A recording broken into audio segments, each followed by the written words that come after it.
My son looked at me the way you look at a problem you've already solved. Not with anger, not with guilt, but with certainty. I decided to sell your house, he said, his voice calm, almost polite, to buy my wife a new car. I waited for him to laugh, to tell me it was a joke, to say he was testing me. Instead, he leaned back in his chair and crossed his arms. You have 24 hours to pack your things. The room felt smaller after that, not because the walls moved, but because something inside me did. I didn't shout, I didn't cry, I didn't ask how he could do this. I smiled, and that was the moment. Everything began to change. If you're listening to this thinking, this could never happen to me, stay with me. These are real stories about family betrayal, money, and survival. Subscribe to Grandma Moments, because the lessons always come too late unless you hear them now. I was 76 years old when my son decided I was no longer in charge of my own life. I had lived in that house for 39 years, not rented, not borrowed, owned. Every window had been washed by my own hands. Every crack in the floor knew the weight of my footsteps. I could tell you which board creaked in winter and which one sighed in summer. That my husband and I bought it young, when our voices were louder and our bodies didn't ache in the morning. We raised our son there, celebrated birthdays in the kitchen, mourned losses quietly in the living room. When my husband died suddenly, without warning, the house became quieter. But it never felt empty.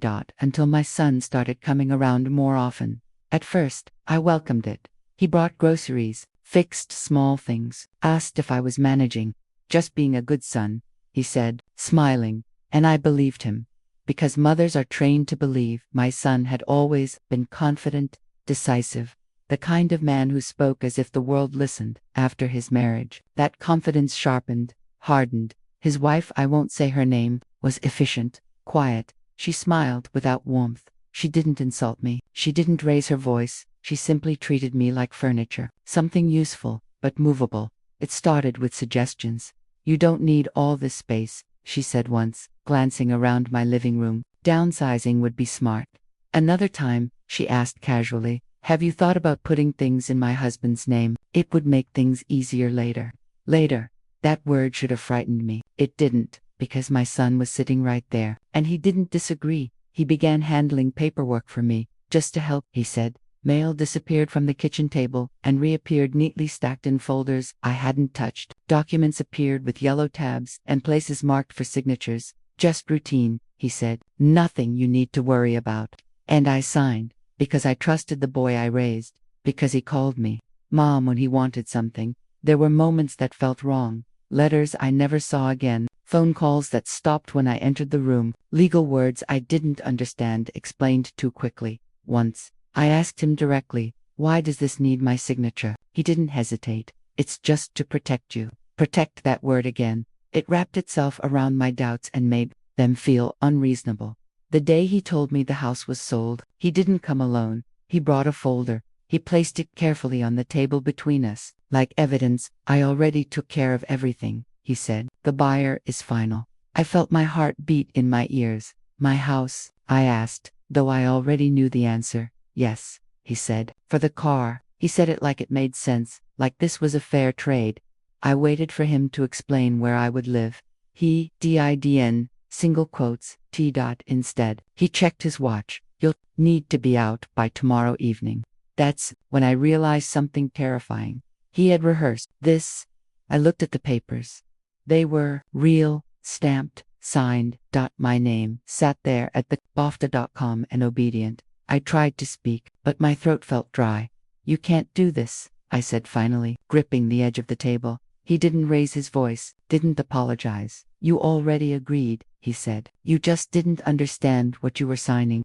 And in that moment, I understood everything. The documents, not the legal language. I understood him. I went very still. Stillness is something you learn with age. When you've lived long enough, you know panic wastes energy. You know shouting gives power away. So I sat quietly, and I smiled. My son frowned. Why are you smiling? He asked. I didn't answer, because I remembered something he had forgotten. Years earlier, after my husband died, I had sat in a small office with a man who spoke slowly and looked me directly in the eyes. Protect yourself, he had said, especially from the people who think they own you. At the time, I thought he was being dramatic. Now, I understood he was being precise. My son stood up. I'll come back tomorrow to help you pack, he said. Don't make this harder than it needs to be. Then he paused. And Mom, yes, I said. You should be grateful. Most people don't get help like this. The door closed behind him softly. Too softly. That night, I didn't sleep. I walked through every room of my house, touched the walls, opened drawers. I wasn't saying goodbye. I was remembering. Because memories are evidence, and evidence matters. By morning, I had made a decision. Not to fight, not to beg, but to wait. Because there are truths that reveal themselves only when someone is very confident. And my son was very confident. Confident. When he returned the next day, he brought boxes. I'll do the heavy lifting, he said, cheerful again. I nodded. Of course, I said softly. He didn't notice my calm. He didn't notice that I packed nothing of importance. And he didn't notice what I didn't ask that evening. As the sun set through the same window I had watched for decades, I finally spoke. There's something you should know, I said. He smiled. About what? I smiled back. About the house.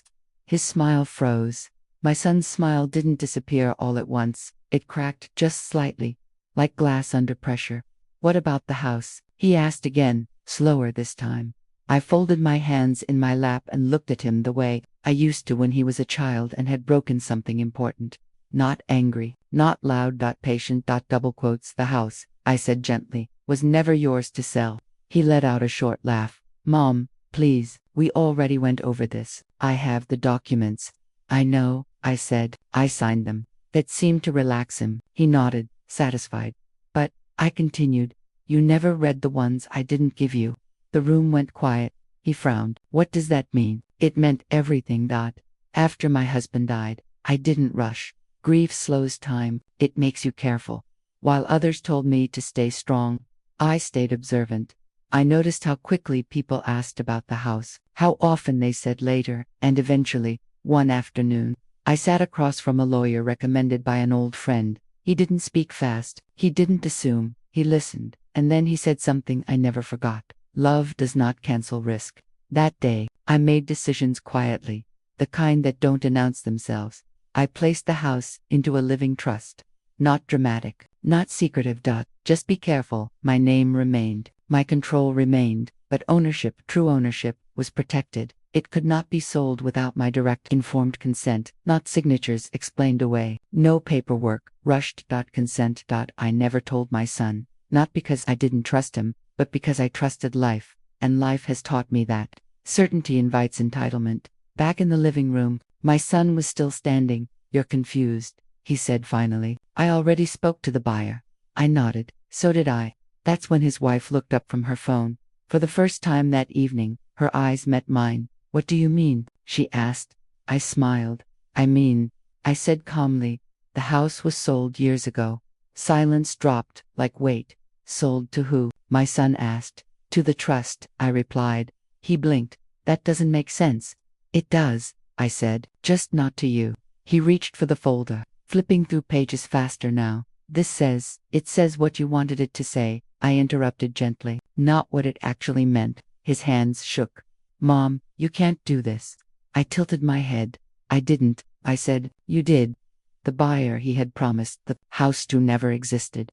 Not legally. The money, he thought, was coming, never would, because you can't sell what you don't own, and ownership is more than signatures. He sat down heavily. This is fraud, he muttered. I shook my head. No, I said, this is protection. His wife stood up. You planned this, she accused. I met her gaze without flinching. No, I said, I prepared. Preparation doesn't look like revenge, it looks like paperwork done in peace. The next few days were quiet. Quiet. Phone calls went unanswered. Messages came late. Eventually, a lawyer called me. Then another. They asked careful questions, and I answered carefully, because truth doesn't need volume. My son came back a week later. Alone. He looked smaller. I didn't know, he said. I believed him. That's the tragedy. I know, I replied. He didn't apologize the way movies show. There were no tears. Just exhaustion. Thought I was helping, he said. Looked at him for a long moment. No, I said softly. You thought you were entitled. He nodded. That was enough. I didn't throw him out. I didn't lecture. I let him sit. Sometimes consequences speak best when no one interrupts. Left that evening quietly. He didn't take boxes. He didn't give instructions. For the first time in a long time, he simply left. I stayed. In my house. With my memories. With my name where it belonged. Weeks later, I sat at the same kitchen table. Sunlight poured through the window. I made tea. I moved. Slowly. Peacefully. Because strength isn't loud. And wisdom doesn't rush. If you're listening to this and trusting someone with your future, remember this. Love does not require surrender. And family does not guarantee safety. Protect yourself.